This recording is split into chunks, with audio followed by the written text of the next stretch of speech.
الحمدللہ رب العالمین والصلاة والسلام علی سید المرسلین وخاتم النبیین حبیبنا وحبیب رب العالمین۔ اعوذ باللہ من الشیطان الرجیم، بسم اللہ الرحمن الرحیم۔ ربی اشرح لی صدری ویسر لی امری واحلل عقدۃ من لسانی یفقہوا قولی۔ حضرات مکرم، پچھلی نشست میں ہم نے قرآن عظیم الشان کا ابتدائی تعارف آپ کے گوش گزار کرنے کی جسارت کی تھی۔ آج ہم اسی کام کو، اسی سلسلے کو آگے بڑھاتے ہوئے کہ وحی مطلوع اور وحی غیر مطلوع کا تذکرہ پچھلی نشست میں کیا گیا۔ اللہ تعالیٰ نے اپنے اس کلام کو وحی کے ذریعے سے نبی مکرم علیہ الصلوۃ والتسلیمات تک پہنچایا۔ پہلی وحی اللہ تعالیٰ نے رمضان المبارک میں ہی غار حرا میں اپنے پیغمبر علیہ الصلوۃ والتسلیمات پر اقرأ بسم ربک الذی خلق خلق الانسان من علق کے عنوان سے سورہ العلق کی ابتدائی 7 آیات نازل فرمائی، اور ایسے نبی مکرم علیہ الصلوۃ والتسلیمات کو نبوت کے مقام پہ سرفراز فرما دیا گیا۔ آخری وحی اللہ تعالیٰ نے حجۃ الوداع کے موقع پر میدان عرفات میں الیوم اکملت لکم دینکم واتممت علیکم نعمتی ورضیت لکم الاسلام دینا، یہ وہ آخری وحی تھی کہ جس میں اللہ تعالیٰ نے یہ اعلان فرما دیا کہ نبی صلی اللہ علیہ وسلم، آج ہم نے آپ پہ اپنے دین کو مکمل کر دیا۔ صرف دین کو مکمل نہیں کیا، وَأَتْمَمْتُ عَلَيْكُمْ نِعْمَتِهِ، اپنی نعمتوں کا بھی اللہ تعالیٰ نے، بے تحاشا نعمتوں کا بھی تذکرہ فرما دیا کہ اپنی نعمت کو بھی تمام کر دیا، اور تمہارے لیے اسلام کو بطور دین میرے رب نے پسند فرما لیا۔ حضرات مکرم، قرآن پاک کے ایک مکتبہ فکر کے مطابق 28 حروف کا مجموعہ یہ قرآن عظیم الشان ہے۔ امام حفص علیہ رحمہ کہ جن کی قرات ہمارے اس خطے میں پڑھی جاتی ہے، تمام اسکول آف تھاٹ امام حفص علیہ رحمہ کی قرات میں قرآن پاک کو تلاوت کرتے ہیں۔ ان کے مطابق قرآن پاک 29 حروف کا مجموعہ ہے، الف با تا سا سے یا تک، تو یہ 29 حروف ہیں۔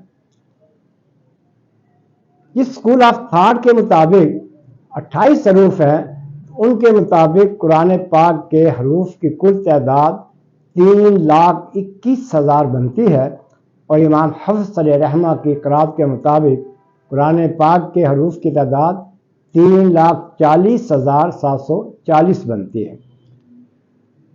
حضرات مکرم، حضرت مجاہد علیہ رحمہ فرماتے ہیں کہ حجاج بن یوسف کے زمانہ میں